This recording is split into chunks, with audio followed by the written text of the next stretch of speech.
Halo, berjumpa kembali dengan saya Budi Siswanto di Studio 6062. Di video sebelumnya, saya sudah membuat satu simulasi aplikasi kehadiran menggunakan AppSheet dan saya set sebagai public untuk diuji coba dan digunakan. Nah, kali ini kita akan membuat tutorialnya supaya aplikasi kehadiran ini bisa digunakan di sekolah kita masing-masing. Supaya video ini tidak terlalu lama, langsung kita saksikan tutorial berikut ini.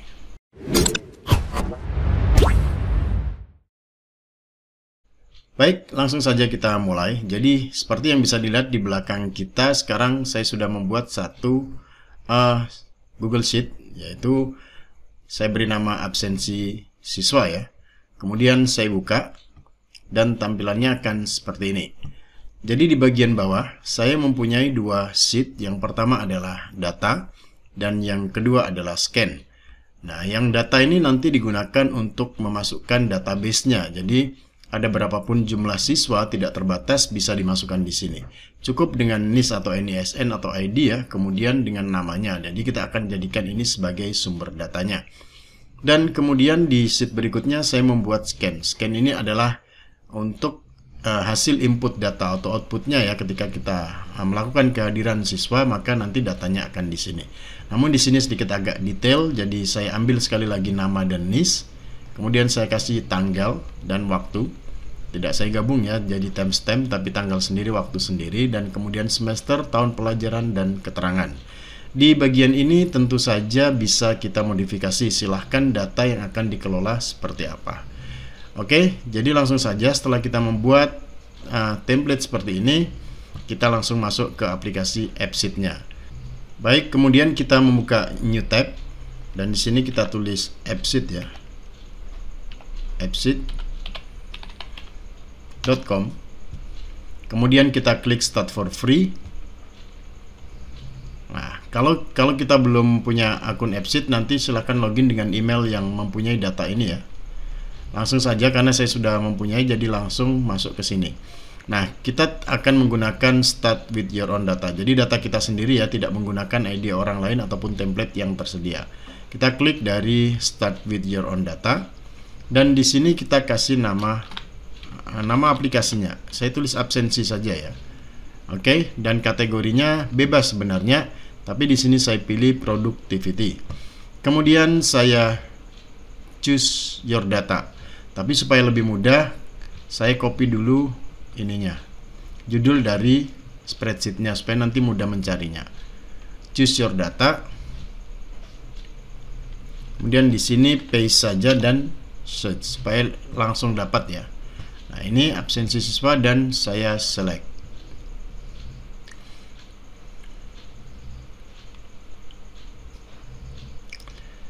Sekarang di sini sudah terbuka, yaitu data kita langsung terbaca di sheet pertama, yaitu bagian sheet data tadi ya. Dan kita langsung bisa customize template ini. Jadi kita start customizing. Tampilannya akan seperti ini. Di bagian kiri ini adalah tempat kita mengelola data mentahnya, sementara yang di bagian kanan ini adalah tampilan kalau kita menggunakan smartphone. Baik, kita langsung kelola. Kita sedang berada di menu data dan di menu table. Oke, jadi kita klik dulu data ini. Oke, dan kita perhatikan di sini akan ada pilihan kalau mau mengganti nama data, ini boleh. Kemudian kita bisa update, kita bisa tambah, dan kita bisa delete. Nah, itu nanti di sini kita bisa tambah ya, sehingga gunanya itu nanti kalau ada siswa baru, siswa tambahan, atau siswa yang sudah keluar kita mau hapus, itu di sini kita bisa gunakan. Kemudian untuk storage-nya, ini adalah data dari sheet-nya, dan ini biarkan saja ya seperti ini. Oke, jadi tidak ada masalah untuk di bagian bawahnya. Selanjutnya masih di table data ini. Kalau kita klik sebenarnya begini ya. Kalau ini juga ada tanda kalau kita mau menampilkan menunya begitu. Kemudian kita masih di menu table, dan sekarang kita pindah ke menu kolom. Di sini ada berbagai file yang kita buat tadi ya. Nah, perhatikan di sini, itu kan angka NIS yang kita buat tadi ternyata dianggap dibaca sebagai angka gitu ya, number. Jadi kita pindahkan sebagai teks supaya tidak ada komanya. Jadi kita klik di sini sebagai teks. Nah, sekarang ini sudah tidak ada ya. Setelah itu jangan lupa klik save. setiap ada perubahan sebaiknya dilakukan saving supaya nanti kalau ada masalah bisa langsung diketahui. Baik, berikutnya kita kembali lagi ke menu table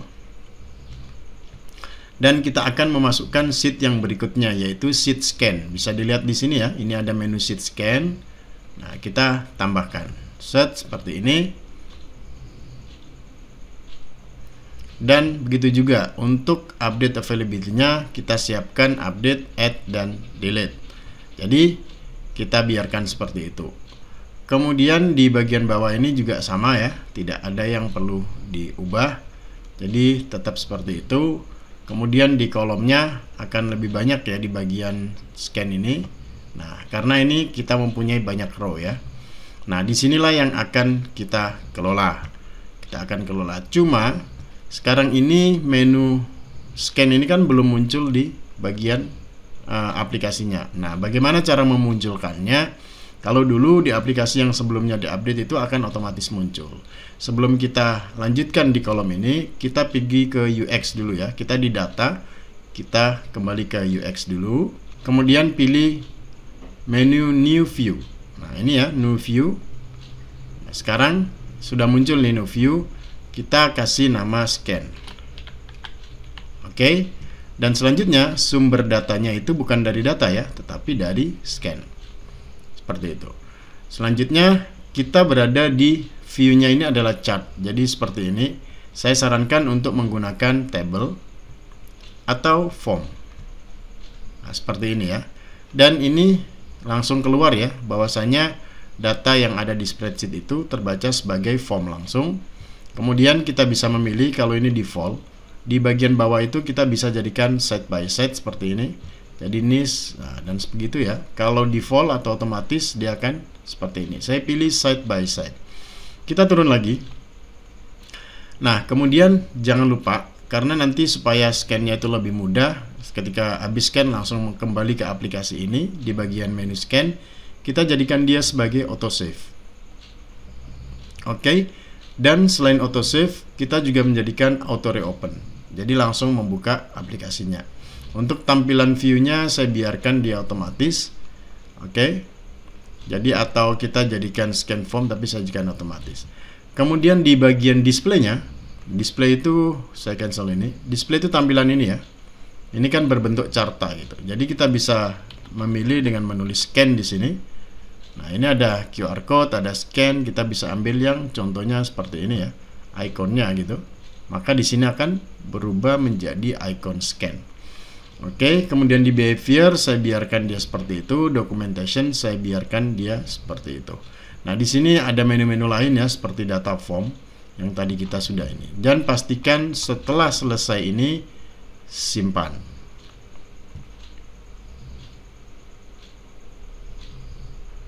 Nah, sekarang kita sudah mempunyai dua data ya, database dan menu scan. Kalau database itu untuk menambah siswa, kalau scan itu untuk menambah kehadiran.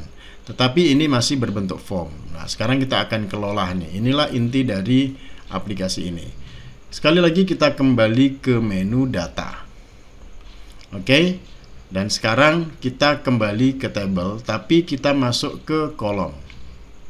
Nah, kita masuk ke kolom, tampilannya itu seharusnya seperti ini ya. Ada data, ada kolom. Kalau kita klik baru dia akan melebar seperti itu. Tapi kalau kita klik yang menu ini, akan ada menu-menu lain yang tampil. Di bagian data itu sudah selesai. Sekarang kita masuk ke bagian scan. Kita klik scan. Dan sekarang kita akan kelola satu persatu semua menu ini. Perhatikan baik-baik. Untuk niche itu kita jadikan dia sebagai referensi. Tipenya ya, ini type kita pilih sebagai ref. Nah, ketika sebagai ref seperti ini akan muncul menunya dan kita ambil source datanya itu dari data. Jadi kita ambil dari data ini ya, source-nya. Setelah itu save saja. Oke, kita done dan jangan lupa save. Oke, di bagian nama kita jadikan dia teks. Tanggal kita pilih date. Kita pilih date. Kemudian untuk waktu kita pilih time. Selanjutnya untuk semester kita pilih teks saja ya. Oke, teks. Kemudian untuk tahun pelajaran kita pilih teks. Nah, bagaimana dengan keterangan? Karena di keterangan itu ada 4 ya. Hadir, sakit, izin, dan alfa. Jadi kita pilih yang di sini itu sebagai inam. Inam itu apa? Berarti nanti ada listnya seperti itu. Setelah kita klik inam, kita klik di sini ya, di tanda pensil sebelah keterangan itu, dan kita jadikan di sini value-nya itu kita add. Yang pertama saya tulis izin. Kenapa saya tulis izin dulu bukan hadir dulu, nanti saya jelaskan. Kemudian ini saya tulis sakit, tambah lagi, dan ini saya tulis alfa, dan yang terakhir saya tulis hadir. Nah, kenapa hadir justru di belakang gitu kan, nanti akan saya jelaskan ya. Dan selanjutnya untuk ini input mode-nya kita pilih button saja. Kita pilih button. Kemudian untuk data validity-nya biarkan, dan kita pilih auto compute-nya seperti itu, kita biarkan ya. Kita biarkan seperti itu saja. Oke, dan kemudian jangan lupa simpan. Baik. Type kita sudah buat. Nah, ini perhatikan ya. Ketika kita klik yang saya buat tadi, izin, sakit, alfa, hadirnya itu bisa memanjang di bawah ini. Gitu ya. Jadi tampilannya. Sekarang ini sudah terisi ya, datanya sudah terisi, tetapi masih belum sebenarnya. Baru settingnya saja. Nah, sekarang kita kembali ke key. Untuk key-nya saya tidak akan jadikan nis, karena key itu tidak boleh masukkan data berulang kali, sekali saja. Supaya datanya bisa dimasukkan berulang kali, key-nya saya pilih waktu. Kenapa waktu? Karena waktu itu setiap detik akan berubah. Dan selanjutnya untuk yang label saya pakai nis. Ya, jadi untuk waktunya sebagai key, primary key-nya. Dan selanjutnya kita simpan.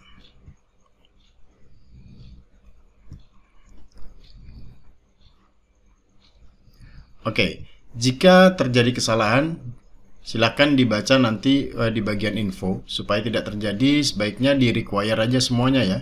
Ini centang aja semuanya. Seperti itu. Kalau ini sudah di require-nya dicentang semuanya, mungkin tidak ada kesalahan lagi. Oke, selanjutnya kita masukkan di bagian ini. Kan nis itu sebagai referensi seperti ini ya. Sementara nama ini masih berbentuk form biasa. Supaya nanti kita tidak mengisi manual, kita ambil data nama itu dari nis. Caranya seperti ini. Dari menu formula, kita klik di bagian ini, kemudian pilih others, dan pilih nis nama. Kemudian insert, dan save. Nah, sekarang di sini kolom namanya udah hilang.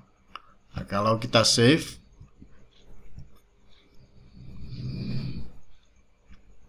maka fungsinya seperti ini. Kita klik nama nis, kemudian kita klik satu gitu ya. Nah, namanya akan muncul, tapi dia tidak bisa diedit ya, dia grayed off. Seperti itu.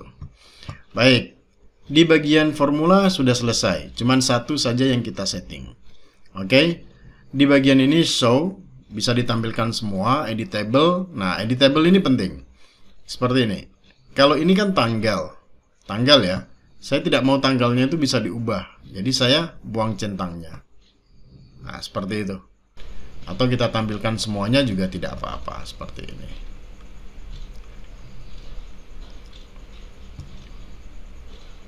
Baik, sudah tampil semuanya. Sekarang kita geser ke samping kanan lagi. Di initial value ini kita akan buat formula sedikit.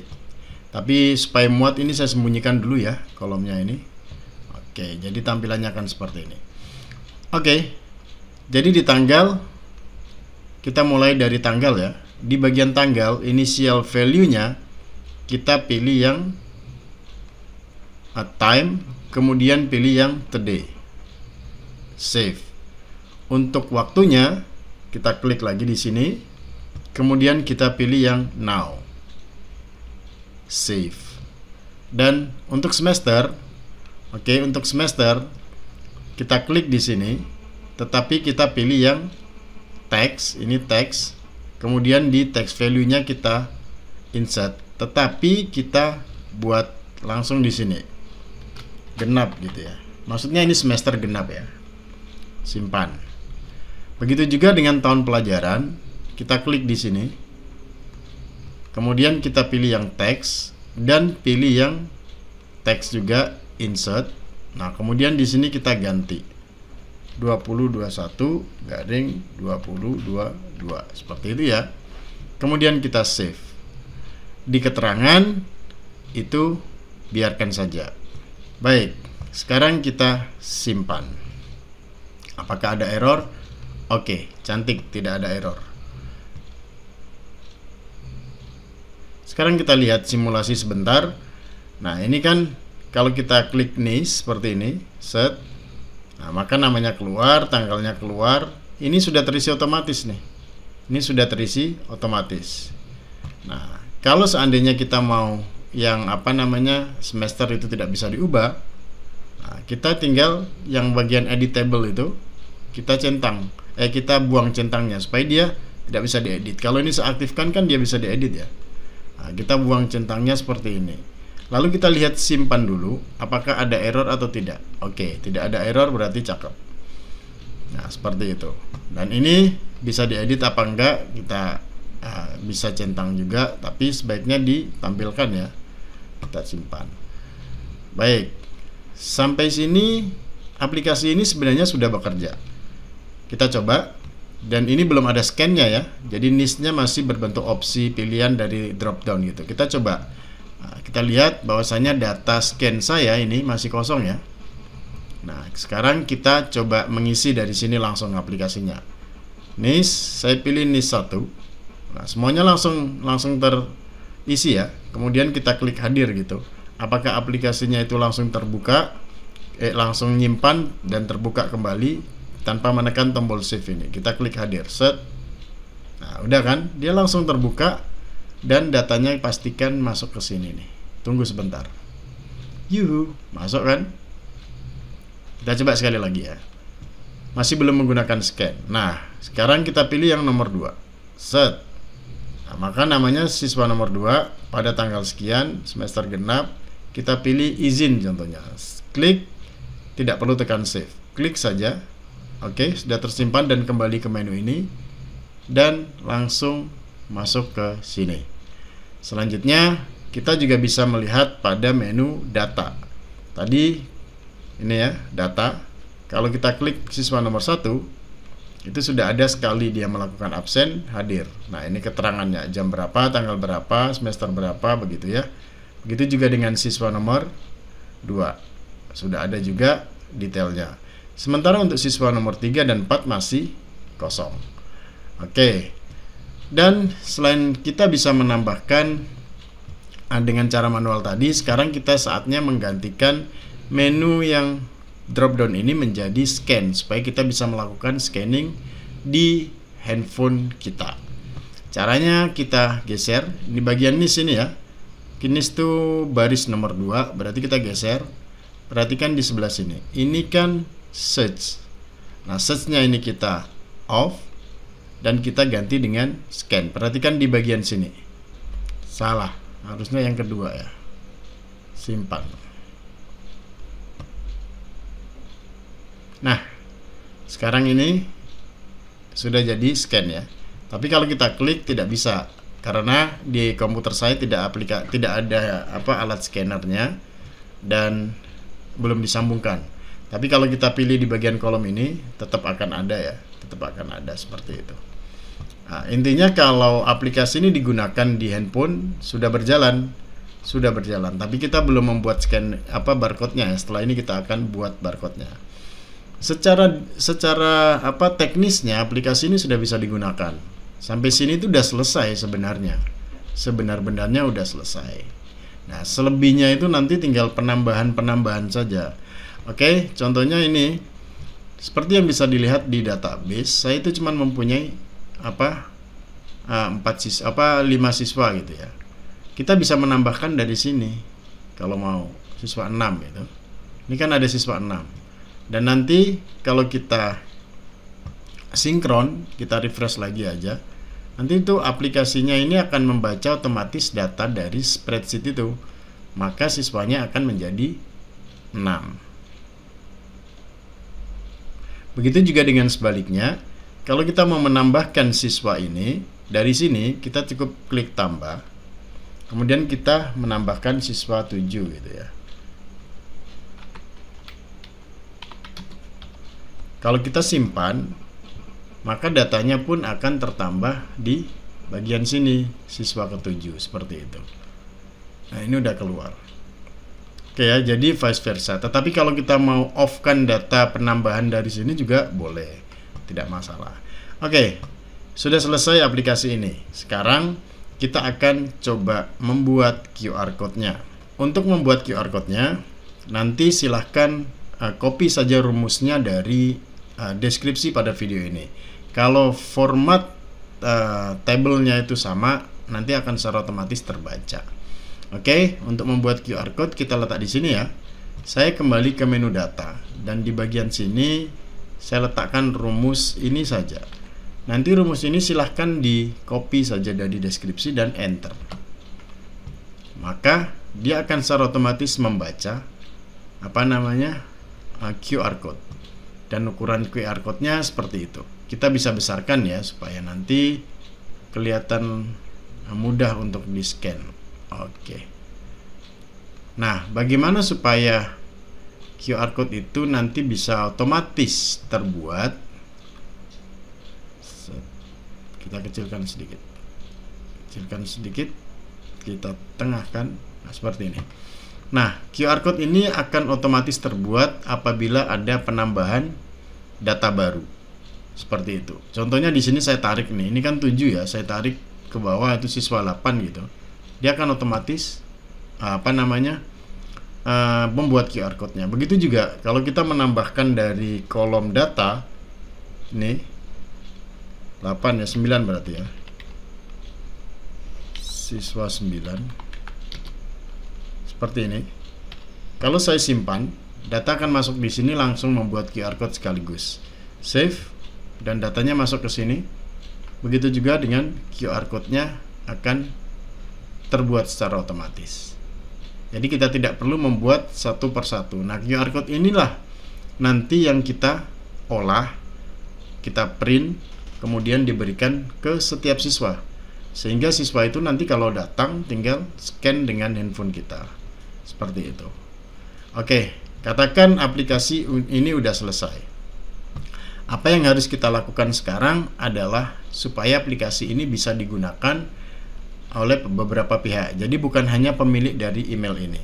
Nah, pemilik dari email ini nanti itu akan otomatis mendapat notifikasi di Gmail-nya ya.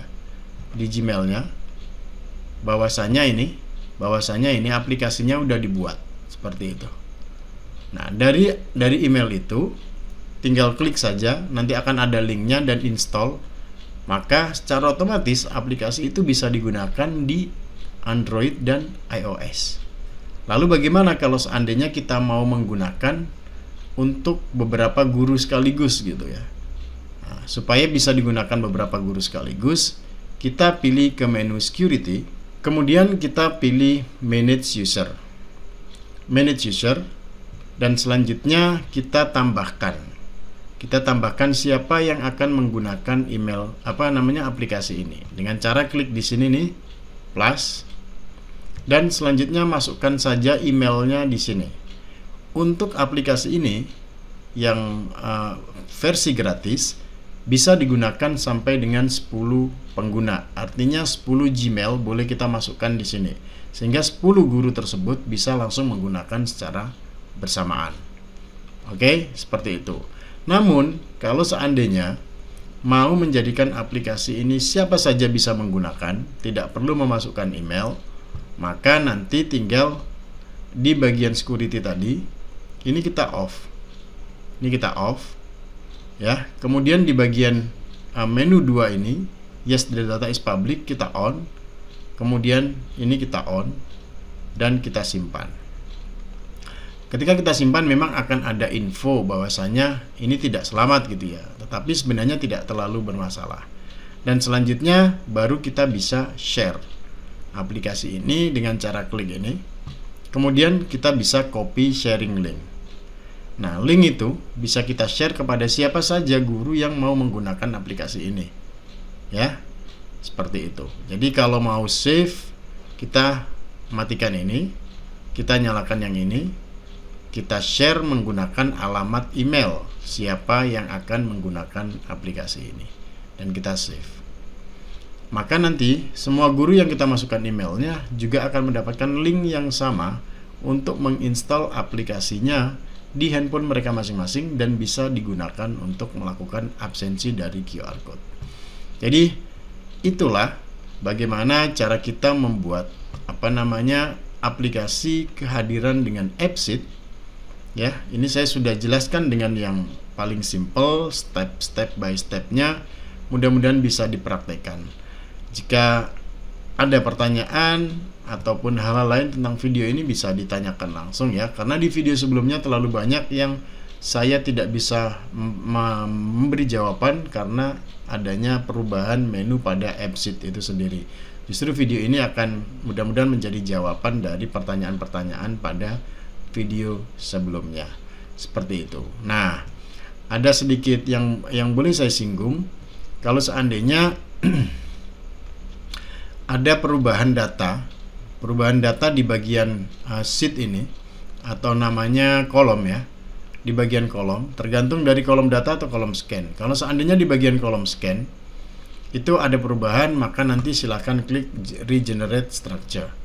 Regenerate structure itu supaya menyamakan bagian yang akan tampil di sini. Contohnya ini kan tadi saya menambah di bagian data menu QR code ya, menu QR code. Oke, dan kalau seandainya di menu data ini saya regenerate, itu di sini akan keluar menu QR code. Tapi saya tidak mau tampilkan, jadi cukup begitu saja. Baik, jadi ini adalah videonya ya, yang saya boleh siapkan untuk menjawab semua pertanyaan pada video saya sebelumnya. Terima kasih telah menonton. Semoga video ini dapat memberi manfaat dan aplikasi ini dapat digunakan di sekolah Bapak Ibu masing-masing. Jangan lupa terus memberikan subscribe bagi yang belum, kemudian like dan komen. Apabila ada yang tidak suka, di dislike juga tidak apa-apa. Oke, tetap jaga kesehatan. Sampai jumpa di video saya berikutnya. Bye-bye.